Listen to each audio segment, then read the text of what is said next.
In this video, we're going to review how to set up and configure a user's button board. Rather than using their mouse and keyboard to interact with the application, users can elect to use an external button board to use their buttons. The button board configuration page can be found within the Settings menu. Simply click Settings, and then halfway down the list you'll see Button Board. The menu will slide up from the bottom. Cloud9's button boards have 24 buttons per page and 25 pages of pagination that can be configured. This is a total of 600 buttons that the users can configure to their liking. The orientation of the button board on screen here is the same as if the board itself is just sitting right side up in front of you. The top left button on the screen here corresponds to the top left button on the button board. To configure a button, simply click the drop-down menu of the corresponding button which you'd like to use. Below, you'll see a list of all the different buttons, groups, and other function keys that can be configured. Shout-down buttons can be configured as either momentary or latching. Momentary means that the button itself has to be held down in order for the user to interact on that button. Simply click on the toggle to switch it over to latching. When the shout-down is in latching mode, when the user clicks on the button, that button will remain open until it is either released or clicked again to closed. Click again to toggle the button back to momentary. Ring-down connections by default are always going to be latching as the user is using their handset to make a call. To clear your selection, simply click the drop-down menu again and then click the clear button at the top of the menu.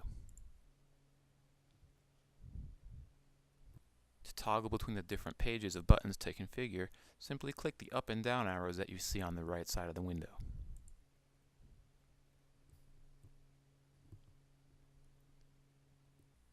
In addition to shout down and ring downs, users can also configure any speed dials that they have if they're using the click to call feature. One of the more useful feature keys that can be configured is a float key. What the float key will do is if the user is looking at page 1 of their button board and a user who's configured on page 2 tries to communicate with them, it will automatically pull that key from the page 2 up to page 1 temporarily so that the user can go and interact with that call without having to go and search for it. Because the float key is so useful, when you try to configure it, it will give you an option to pin it across that location for all 25 pages of pagination. Clicking OK will lock that key in place for all 25 pages, or you can click Cancel to only designate it for that particular location. While on the topic of pinning keys, the feature is available while looking at page 1 of the button board configuration window. You'll see each particular key has a little pin icon. Clicking on this pin icon will lock that particular button selection in place across all 25 pages, so that regardless of what page the user is looking at, they'll see the same key in that particular location. It's up to the user if this is a feature they'd like to use. When the pinning action is set, users will receive a confirmation that this is the action they'd like to take. They'll also receive a quick disclaimer letting them know that any keys that have already been configured for that location will be overridden upon completing this pin. Since there are 25 pages of pagination, we've also allowed users to quickly jump back and forth between different pages that they have buttons configured for.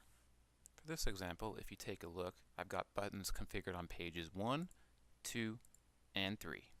If I go back to page 1 and choose a button that I want to configure, when I scroll down to the bottom of the list, you'll see I'm met with some go-to-page keys that can be configured.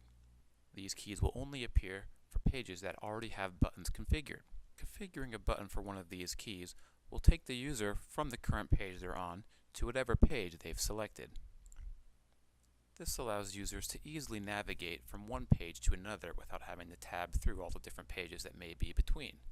One thing to keep in mind as you configure these go-to-page keys is that if you do have one that's configured for you to take you from one page to another, you'll want to configure another key to take you from that second page back to the original.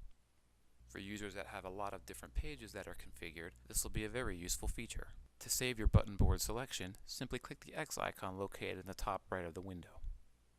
If the user is unhappy with any button settings that they've made, they can readjust them at any time by reopening the button board settings menu.